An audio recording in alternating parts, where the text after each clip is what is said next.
Selamat datang di podcast Ayah. Sekarang udah jam 12:34. Lampu udah mati dan yang akan menemani kita adalah center.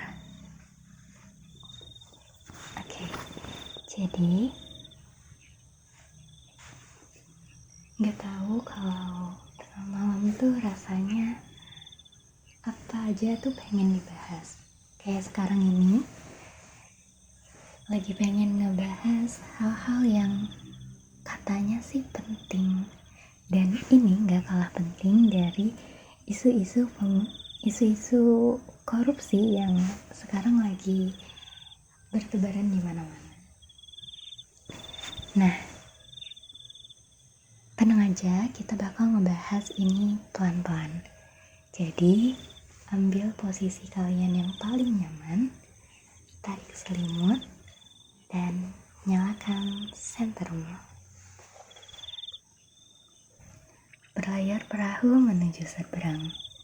Jangan lupa membawa bekal. Belajar etika biar nggak sembarang, agar pemerintah bisa berjalan ideal. Assalamualaikum warahmatullahi wabarakatuh. Halo semuanya, kenalkan saya Alia Zakira, mahasiswa Ilmu Pemerintahan Universitas Mala Warman Angkatan 2024. Dengan NIM 2402026022. Obrolan kali ini kita akan membahas tentang etika pemerintahan. Nah, spoiler sedikit, yang akan kita bahas itu tentang apa itu etika pemerintahan, kenapa itu penting, dan ada beberapa contoh kasus yang mungkin terjadi dan itu nyata. So, langsung aja kita ke pembahasannya. Jadi, tadi di awal saya sudah bilang kalau kita akan ngebahas tentang etika pemerintahan. Nah, kita harus tahu dulu pengertian dari masing-masing dua kata itu, etika dan pemerintahan. Sebenarnya, etika itu adalah cabang dari filsafat yang ngebahas tentang apa yang dianggap baik atau buruk, dan mana yang benar atau salah dalam perilaku manusia. Etika itu penting banget karena menjadi pedoman dalam bertindak, supaya seseorang bisa hidup sesuai dengan nilai-nilai moral yang berlaku di masyarakat. Sementara pemerintah sendiri merupakan proses di mana kekuasaan dijalankan oleh pejabat atau lembaga negara yang mengatur dan melayani masyarakat di suatu wilayah. Nah, kalau digabungkan, etika pemerintahan itu kayak suatu aturan moral dan standar sikap yang harus dipegang teguh oleh para pejabat publik. Jadi saat mereka menjalankan tugasnya, nilai-nilai penting harus mereka pegang, kayak kejujuran, tanggung jawab, keadilan, transparansi, dan juga integritas. Semua itu jadi landasan dalam mengambil keputusan dan memberi pelayanan ke masyarakat. Etika pemerintahan tidak hanya mengatur mana yang benar dan mana yang salah dari pandangan secara hukum, tapi juga mereka tuh menyentuh aspek moral, semacam layak atau tidak layaknya sesuatu itu dilakukan dalam konteks pelayanan publik. Nah, disinilah letak pentingnya moral dalam pemerintahan. Kalau ngomongin soal moral, menurut aku ini nggak kalah penting juga untuk masyarakat. Jadi tidak hanya pejabat, tapi masyarakat atau warga negara juga harus merasa kalau etika itu sangat penting. Kenapa? Soalnya kalau urgensi etika dalam pejabat itu sebagai panduan supaya mereka nggak menyalahgunakan kekuasaan dengan tetap menjaga kepercayaan dari publik dan bikin pemerintahan yang bersih dan punya wibawa. Biasanya, pejabat yang memegang teguh etika dan moral ini lebih mengutamakan kepentingan masyarakat dibanding kepentingan sendiri atau kelompok-kelompok lain. Nah, sedangkan urgensi etika menurut untuk para masyarakat seperti kita, itu tuh kayak semacam jaminan kalau pemerintah itu bekerja dengan transparan, akuntabel, dan adil. Jadi kalau kita paham dan kita minta penerapan etika dalam pemerintahan, biasanya orang-orang seperti itu tuh yang lebih melek, aktif, dan kritis buat mengawasin jalannya pemerintahan. Nah, makanya kita tuh nggak boleh jadi warga dan masyarakat yang diam atau pasif ketika melihat adanya penyimpangan yang terjadi. Nah, membahas etika pemerintahan ini tentu kita tidak lepas dari teori dari pendahulu. Ada teori deontologi, contohnya teori utilitarianisme, virtue ethics, dan feminis. Nah, dan kali ini saya akan memberikan contoh kasus nyata yang ada di Nusa Tenggara Timur dengan adanya diskriminasi pelayanan publik yang terjadi. Jadi, sebenarnya ini bukan hal baru karena di beberapa rumah sakit umum daerah di sana memang sempat mendapat sorotan termasuk dari media dan Ombudsman Republik Indonesia. Contohnya kayak di Rumah Sakit Umum Daerah Naibonat, Kabupaten Kupang pada tahun 2023, itu ada seorang ibu yang membawa anaknya yang sedang sakit. Namun, seorang ibu itu ditolak karena menggunakan surat keterangan tidak mampu.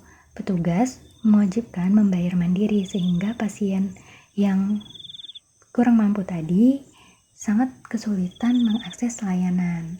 Lalu yang kedua ada di rumah sakit umum daerah juga di TC Healers di Maumere tahun 2023 juga adanya kasus penahanan bayi yang sudah selesai dirawat tapi ditahan karena orang tuanya belum selesai membayar administrasinya sekitar 1,9 juta. Nah, di sini Ombudsman menilai bahwa tindakan itu melanggar hak atas pelayanan publik yang adil dan manusiawi. Terus ada juga di Rumah Sakit Umum Daerah di Kupang lagi, itu mendapat sorotan karena menghapus dana pengaman yang membantu pasien miskin melengkapi administrasi. Nah, jadi setelah dihapus, pasien harus segera melengkapi dokumen BPJS atau membayar biaya penuh dengan yang dinilai membebani masyarakat yang kurang mampu. Nah, hal ini tuh bikin para pasien BPJS atau yang kurang mampu ini sering mengeluh karena pelayanannya juga lambat, terus pekerjaannya kurang ramah, dan administrasinya tuh kayak rumit banget dibanding pasien yang mandiri yang pakai uang. Nah, kasus-kasus ini menunjukkan diskriminasi pelayanan kesehatan di Nusa Tenggara Timur dan masih jadi masalah yang serius. Padahal kan di Undang-Undang Nomor 25 Tahun 2009 menjamin hak setiap warga atas layanan publik yang adil dan tanpa diskriminasi. Nah, kita bisa menganalisis beberapa kasus tadi dengan teori deontologi dan feminisme, di mana dari teori deontologi itu tuh kita melihat bahwa adanya tindakan menolak pasien miskin yang menahan pasien karena alasan ekonominya bertentangan dengan kewajiban moral rumah sakit untuk memberi layanan yang adil dan menghormati martabat setiap individu tanpa memandang status sosial. Sedangkan pada pandangan etika feminis, itu tuh menggambarkan kurangnya empati para pekerja dan membedakan kelompok yang rendah dari yang rendah sama yang mandiri yang punya duit gitu. Nah, sehingga rumah sakit seharusnya tuh lebih inklusif dan memastikan keadilan sosial dalam memberikan pelayanan kesehatan kepada semua pasien tanpa adanya diskriminasi. Untuk itu, pemerintah seharusnya juga tetap memperhatikan dan menjamin akses layanan kesehatan untuk seluruh warga tanpa diskriminasi. Juga, pemerintah seharusnya mengawasi dan menindak tegas rumah sakit atau institusi publik yang melanggar prinsip etika dan hak asasi manusia. Juga, sebaiknya pemerintah menyediakan sistem alternatif seperti dana darurat kesehatan atau layanan berbasis kemiskinan agar warga yang belum punya BPJS tetap bisa dilayani dengan baik. Nah, pemerintah juga bisa mengembangkan ide seperti membuat pelatihan untuk para petugas pelayanan publik agar mereka bisa memahami pentingnya etika, empati, dan profesionalisme ketika bekerja. Dan kewajiban kita sebagai warga negara harusnya kita bisa lebih peduli dan vokal terhadap kasus-kasus ketidakadilan. Kayak misalnya kita dapat membantu menyuarakan melalui media sosial atau forum diskusi yang disediakan. Terus kita juga bisa belajar dan memahami hak-hak warga negara agar tahu kapan bagaimana kita dapat bersikap saat terjadi ketidakadilan. Dan kita bisa ikut mendorong lingkungan yang melaporkan pelanggaran etika atau pelayanan publik yang buruk ke lembaga pengaduan seperti ombudsman.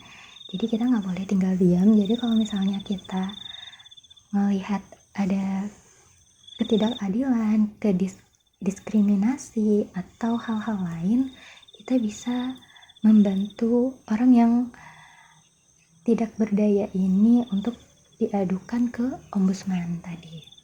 Juga kita harus menjaga nilai-nilai keadilan dan empati dalam kehidupan sehari-hari agar budaya etis tumbuh dari bawah. Etika. Nah, jadi dari semua pembahasan kita itu tuh sebenarnya kan etika adalah panduan moral bagi pejabat publik agar menjalankan tugas dengan jujur, adil, transparan, dan bertanggung jawab. Namun sayangnya penerapan ini masih sering sekali diabaikan seperti tadi, diskriminasi pada pelayanan kesehatan, adanya penolakan SKTM, penahanan pasien karena belum membayar, hingga perlakuan yang tidak manusiawi terhadap pasien BPJS. Padahal, semua warga negara berhak atas pelayanan publik yang setara tanpa adanya diskriminasi. Sesuai amanat undang-undang, oleh karena itu, penting bagi pejabat untuk menjunjung tinggi nilai etika dan masyarakat juga harus aktif mengawasi jalannya pemerintahan agar tercipta sistem yang bersih, adil, dan berpihak pada rakyat. Jadi mulai sekarang, kita harus mulai merubah dari hal kecil menjadi warga yang peduli dan pejabat yang berintegritas. Tidak lengkap rasanya kalau kita tidak tutup dengan pantun, karena tadi di awal kita sudah memberikan pantun. Maka dari itu, bahagia tumbuh di wajah yang sederhana. ketika hak dilayani tanpa beda rupa. Saatnya kita jaga bangsa dengan etika dan pelayanan yang merata. Terima kasih sudah mendengar, menonton, dan menyimak video ini. Wassalamualaikum warahmatullahi wabarakatuh.